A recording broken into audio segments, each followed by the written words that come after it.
Então, pessoal, a gente vai começar a falar sobre o novo slide que eu mandei para vocês, que eu gostaria que vocês já tivessem copiado, tá? Ou impresso, para vocês terem já o conteúdinho no caderno, tá? Que é sobre modelos de Estado.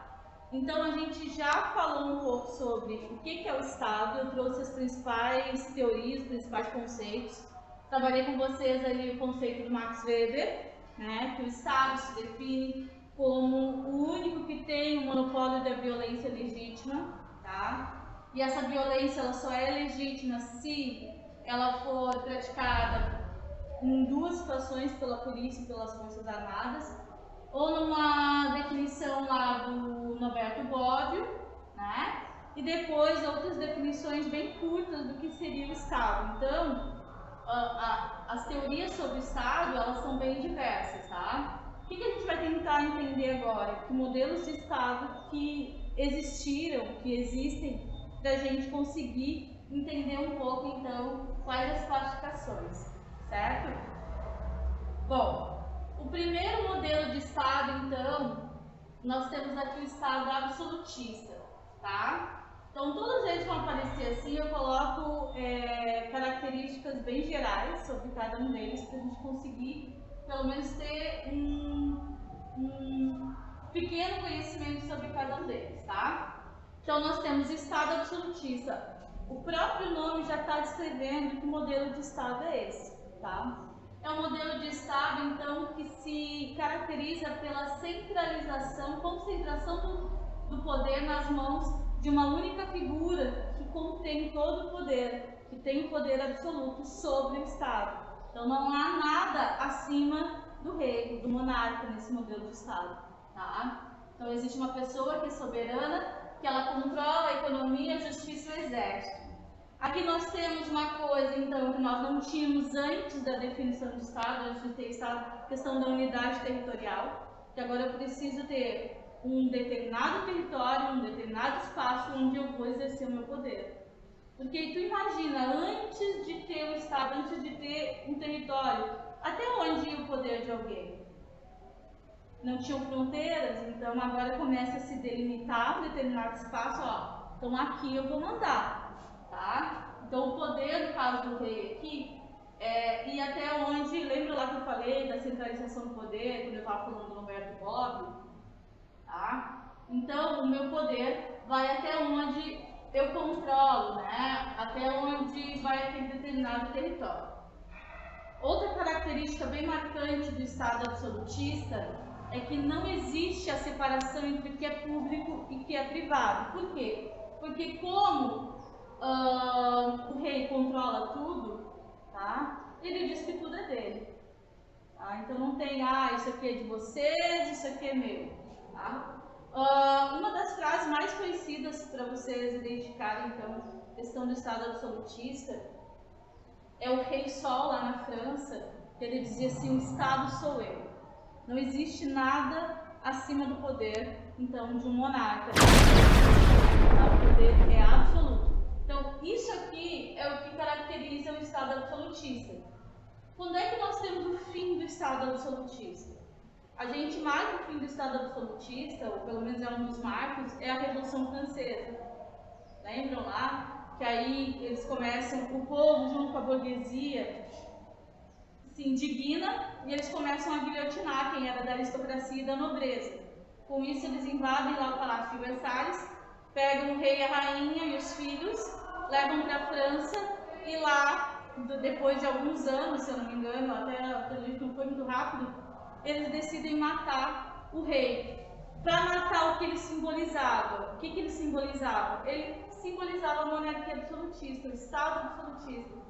Então era preciso cortar a cabeça do rei para cortar a ideia do que ele representava, que era o absolutismo. Quando ele morreu, morreu a ideia do absolutismo, a ideia da monarquia absolutista, tá? Foi uma decisão muito importante, mas, então por isso que ano passado a gente estudou lá, né, quando a gente estava falando do surgimento da sociologia, que nós temos dois marcos que foram importantes, que é a Revolução Industrial e a Revolução Francesa. Por quê? Porque a Revolução Francesa marca o fim e o início de uma nova era. marca o fim do Estado absolutista, da monarquia absolutista, e o início da era da democracia moderna, a democracia como nós a conhecemos hoje, tá? É o berço, então, da democracia moderna. Aqui, pessoal, olha só que interessante essa imagem, tá? Eu peguei aqui para a gente conseguir entender como é que funcionava o Estado absolutista. Ó, então nós temos o rei, tá? O rei, então, ele está apoiado ali pela nobreza feudal, pela igreja, certo?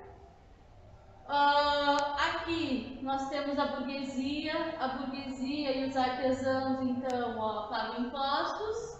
A burguesia, em alguns momentos, tá, vai apoiar o rei, tá?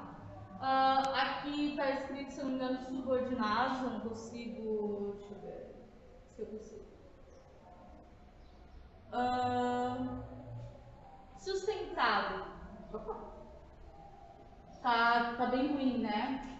Aqui fala explorado, então a igreja e a nobreza sustentam o rei. Aqui nós temos os impostos feudais dos camponeses, submissão, tá? Então vejam que a monarquia ela recebe impostos de todas as esferas da sociedade nessa época.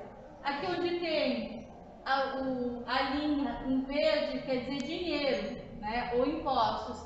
E onde tem a linha vermelha ou laranja, seria poder. Então, a gente tem aqui, ó, os camponeses, submissão.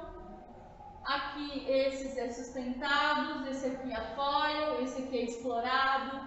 Tá? Então, todos os súditos obedecem ao soberano. Os impostos, leis, moeda e exércitos nacionais e centralização do poder. Tá? Basicamente, então, isso é o que seria o Estado absolutista, tá? Lembrando que a gente está falando ali da Idade Média, então é bem aquele, é o clero, nobreza e o terceiro estado, que seria, né, o restante da população, artesãos, camponeses, certo? E a igreja ela também legitima o poder do rei, tá? Assim como a nobreza, né? Certo?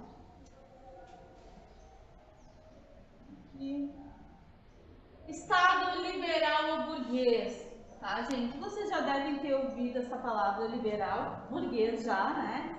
Então, esses modelos de Estado... eu já escutei falar em neoliberal. Sim, neoliberal é novo, neo é novo, né? Então, ele está se referindo a esse modelo de Estado aqui.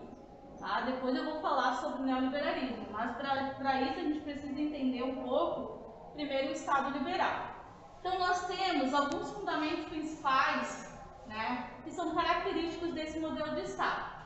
Um deles é a soberania popular. Antes, lá no Estado absolutista, nós não temos a soberania popular. Soberania popular seria a vontade da população, vontade do povo, né, onde o povo decide. E a questão da representação política. Então, o povo decide quem vai representá-los politicamente, tá? Esse seria um dos fundamentos principais. Estado liberal, liberdade, tá?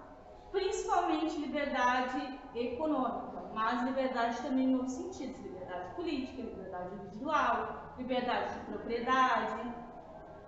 Aqui, o Estado ele aparece como um guardião da ordem, tá? Então, ele serve para guardar a ordem, para guardar os direitos do indivíduo. Função, qual é a função desse modelo de Estado liberal aqui? Proteger a propriedade privada, coisa que tu não tinha antes. Por quê? Porque não existia separação entre o que era público e o que era privado, porque tudo era do rei. Agora, a função do Estado é proteger a propriedade privada. Propriedade privada é quando uma coisa é minha, tá? Aquela bolsa é de minha propriedade.